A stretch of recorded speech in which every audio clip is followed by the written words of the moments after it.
Hey everybody, it's Jason Blaha here. Once again, it's time for an upper body day, but a quick reminder, if you guys will please click like down below, be greatly appreciated. If you are not following or subscribed, please do so. And if you will be kind enough to drop me a comment down below, I would also appreciate that. All right, let's get over to it. Obviously, we're doing flat bench. So pretty much what I've been doing, I'm doing flat bench. I'm really trying to do it bodybuilder style. Notice I'm not even really trying to pause. I'm trying to not unload at the bottom. So I'm doing a very, very soft touch and go. So I'm trying to barely make contact with my skin so that, again, we keep the pecs under tension through that hardest part. I'm taking these sets to about 0 reps in reserve. Notice the bar slows down on the last rep each time.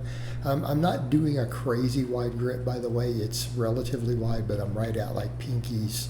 Pinky's just a hair outside the rings, right?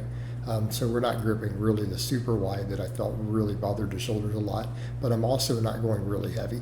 So then I'm supersetting that with weighted pull-ups, right? And on the same thing on the weighted pull-ups, I'm trying to go to a full stretch at the bottom, trying to do most of the reps from what I would call a dead hang. Like I'm not really pausing a long time at the bottom, but I am trying to come to a complete stop so that we get that stretch. And I feel like, looking here, guys, chime in, let me know what you guys think. I feel like I'm recomping. Like I've been doing all this tons and tons of cardio, but I'm also eating a lot of salt and a lot more carbs than I have been, so the scale hasn't really gone down, but I'm in a tighter notches on belts. I've noticed since then, like my lifting belt, I noticed it's looser. So if I want it snug at all, I have to go a full notch in. So I'm at the same body weight, but I'm on a tighter notch on the lifting belt. I feel like I look bigger and leaner. Now it could be, again, muscle fullness from the other stuff with the diet.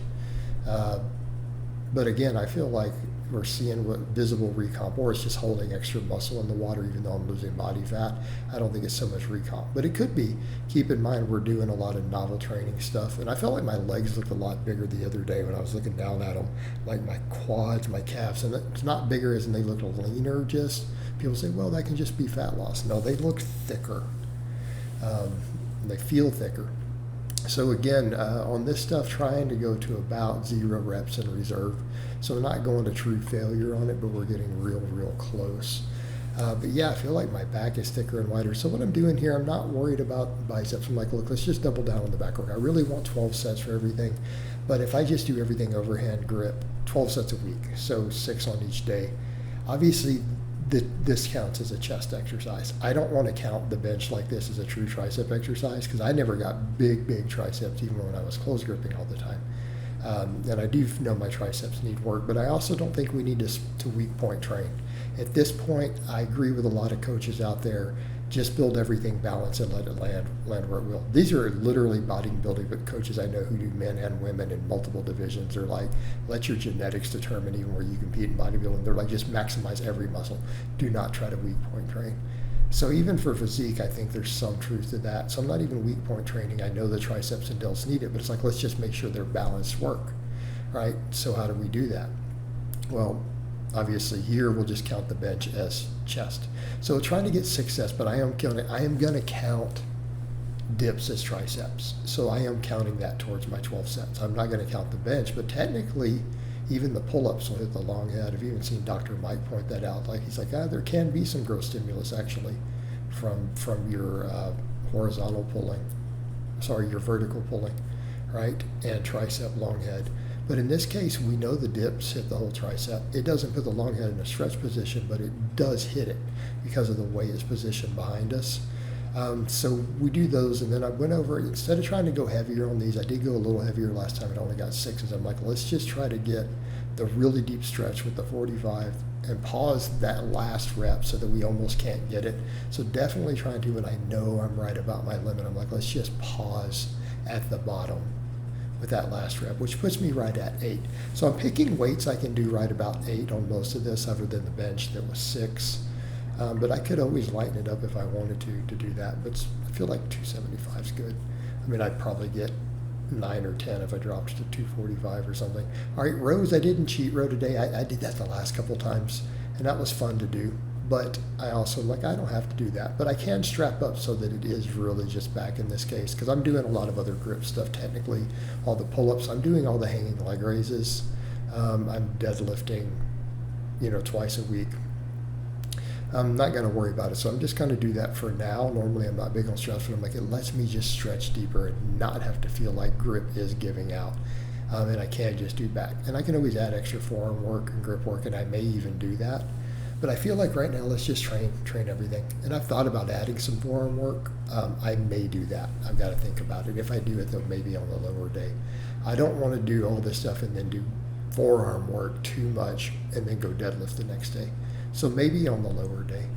But so the weighted dips in the row. So I'm only doing 225 here, but I'm keeping them as strict as I possibly can bent over. Right now, obviously the last rep or two, a slight bit, but that's because we're also reaching muscle failure. So again, I'm also trying to really stretch that last rep.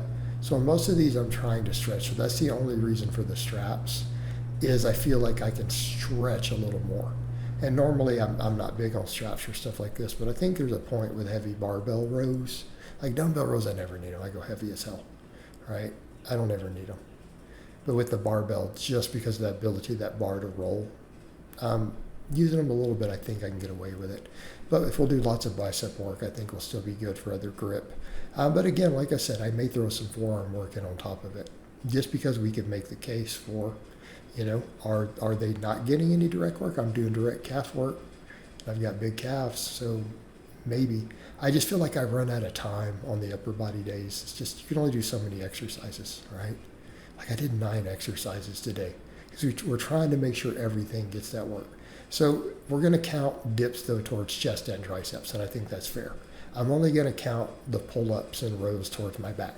So that means what I really need to do in that case, if I really want 12 sets, I did do 6 total sets for biceps today. But what are we doing? We're picking all stretch position stuff. You guys are going to notice, other than the delts, because I don't really have much of equipment, that I really feel like I could get a stretch position. I'm trying to focus on stretch movement. So the rows, that's the reason I'm doing a little bit of straps. Because if it comes down, I can stretch a little deeper at the bottom. And I feel like I fight with that if I have the bar trying to roll a little bit. So again, the only reason I'm doing that. So again, 6 sets for back here between the pull-ups and the rows. Keeping, again, notice we're trying to get into deep stretches. So then we come over to the tricep work. So I'm doing the laying extensions with that deep stretch. I'm pausing a lot of the reps. Some of them I'm forgetting to. I hit that uprights there. So I'm trying to go as deep as I possibly can. And yes, obviously I lose a little bit of reps. Like I'm really struggling with 8 reps. 8 reps are pretty hard. Kind of noticed I had some people go, oh, I feel like you're leaving a lot of reps in reserve on those. I'm really not with that stretch, because right there I'm pausing. Like that pause hurts, and I feel like I'm not going to be able to lock it. So it does feel like 0 in reserve, but even if it's not 0, it would be 1 then, because it doesn't feel like I'm going to complete that rep with the pause. So when I know I'm reaching that level of fatigue, that's pretty much what I do there. And then, of course, for our first bicep exercise, going with the incline curl. And as much as part of me wants to go, I could just do the barbell curls. They're a nice big exercise. I really feel like, look, I'm hitting a big compound that works the biceps as a secondary, 2 different ones, 12 sets. Let's really just focus on the stretch positions. And I love the big barbell curl. I think it should be a staple for most people. But I feel like in this case, maybe I do want to do more of just the incline curls combined with preacher curls. But I think keeping the incline curl really is a good idea no matter what. I feel like for me, it burns so hard. I get a lot out of it. We're getting that stretch position. So I ended up doing preacher curls at the end with dumbbells, but I really could make the case for, could I come in and just do a barbell curl, right? And then do an incline afterwards. That's also viable, and I might do that. I might very well do that, but I just felt like today I wanted to do a preacher curl. I just wanted to double down on the stretch work. Make sure we're really working the biceps. But part of me also is like, man, the barbell curl is a nice big movement. It wouldn't be bad. But yeah, for these that 8th rep is really hard. It's really hard on this. So again, focusing on the stretch. So because we're getting the big movement from the weighted dip, and it is a big tricep movement, I'm really trying to double down on the stretch on the extensions to make sure we're really hitting that long head. Because we're still, the lateral head's even going to grow from the benching, but I'm not really counting it. But on these, again, trying to double down on the long head work, because I know if my tricep long head comes up, say my side and rear delts come up as I get leaner, that's really what I need to improve my overall look, right? Although I could make the case of if I just get leaner, everything's going to look bigger anyways. Everything's going to look bigger anyways.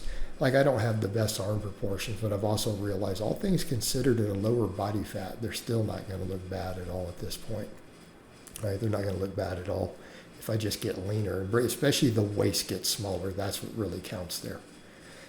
But again, trying to make sure we focus on that stretch. So a lot of these I'm trying to stretch it as deep as I can, including if I need to pause very briefly, pause in some of the reps, and particularly trying to the very last rep, because I know it's getting difficult there. I'm trying to pause the last rep each time. So right there, notice we pause it, and then I try to bring it up, right? And again, it feels like I'm not going to make it. So I feel like I'm almost cheating and pulling the elbows in a little more to make sure I can lock those reps. So again, trying to make it difficult. And then, of course, with the incline curls, I'm pretty much taking them to failure. On these, I'm just going till it sticks at the bottom, which is 8 reps, right? And I already know I'm going to fail at rep 8, so it's kind of like the 9th is expected. I can feel it's coming to failure. So on the eccentric on rep 8, I slow it down just a hair, if that makes any sense. So sometimes people will say, well, how do you make sure you're consistent with those? You're really consistent. How are you really going to failure? Because I'm kind of picking weights that I know I can do about 8 reps. So then what happens on the eighth rep, I slow the eccentric down to make sure that it finishes it off, and it's just too hard. So then when I get to the bottom, I feel like I can't do a rep. It just sticks. And I know it looks brief. I'm not sitting here struggling with it, but when it gets to the bottom, it's like, yep, it's not coming back up. I can't move it. So I try to flex the bicep. Weight doesn't move. It's temporary, momentary muscle failure. So then I did the incline. I didn't put the plate down, so the bench was sliding a little bit on some of the reps, so that's okay. We still got as many reps as we can. And this is, for me, I can only handle 8 reps. But the whole point with the bench, why am I using the bench? To keep me from cheating so much, right? It's just to make the exercise a little stricter, because I have a habit of cheating on stuff like this, given any opportunity. So it just forces me to be a little more strict. But I've also, again, you would point out, a lot of people say, well, you can take the side head. You really can't.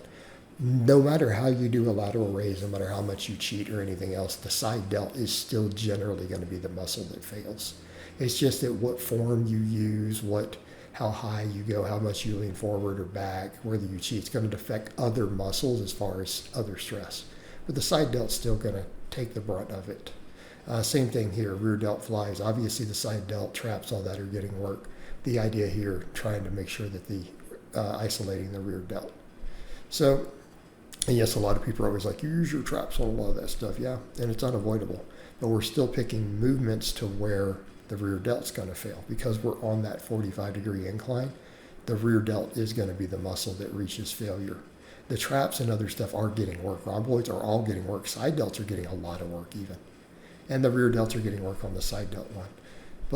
But it's still going to be, we're making sure that the biggest primary mover, the muscle that fails, will be the posterior delt with this technique. But yeah, obviously I always have a little bit of trap in myself, and it's just my nature. I tend to just use traps on things. I just always have. So again, that's why I picked these movements. It forced me to be a little bit stricter, just to remove a little of that tendency. And then I finished up with preacher curls. And like I said, I may not do this next week. The dumbbells felt good, but I feel like they just add so much unnecessary time, right? They add so much unnecessary time to the vlog. It's kind of funny. Like, do we need that much extra time changing hands unilateral? This is like literally over 3 minutes for 3 little sets of 8. The other thing I noticed here that's interesting, I can barely squeeze out 8 reps with the left hand. The left arm, I have a chunk of my bicep removed. Okay, so my left arm is a hair smaller. The doctor cut a chunk out after I had a whole issue after the surgery. Gosh, that's been 23 years now.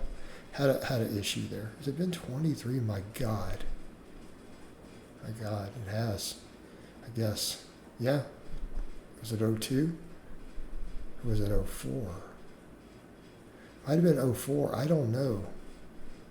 Maybe 21 years. Who knows? It's been over 20 years. We know that much. I think it was 2004. So technically that side should be weaker, but it never is. But it could also be because I'm doing it first and then we're having some peripheral nervous system fatigue for the right arm. I wasn't able to get the 8 reps. I think I got maybe on the first set, but it was like 7 and 6 or something after that for sure. I might have only got 7 on the first set with the right arm, and I just couldn't do anymore, right? So on next time on these, if I do them, I might do an easy bar, or we just may come in and barbell curl. I'm always so torn on that because I think the barbell curl is such a great exercise. But I also know, for me, isolating in those stretch positions, given some bicep under training in the past, probably isn't a bad idea. But does it really matter? So as long as I'm doing the incline and I'm rotating through a couple of the different effective movements, it's still our isolation work. Probably isn't going to matter that much in the grand scheme of things. We can change that stuff up a lot. And lots of people with really big biceps do. Because at the end of the day, a curl is a curl, right? A curl is a curl. There's no way around that. Like we already know, it's biceps. It doesn't have many functions. All right, guys, but that's really all I have to say on that today. I hope it's been informative, and I will talk to you guys and gals next time. Obviously, it's going to continue just a little longer after, but I'm out.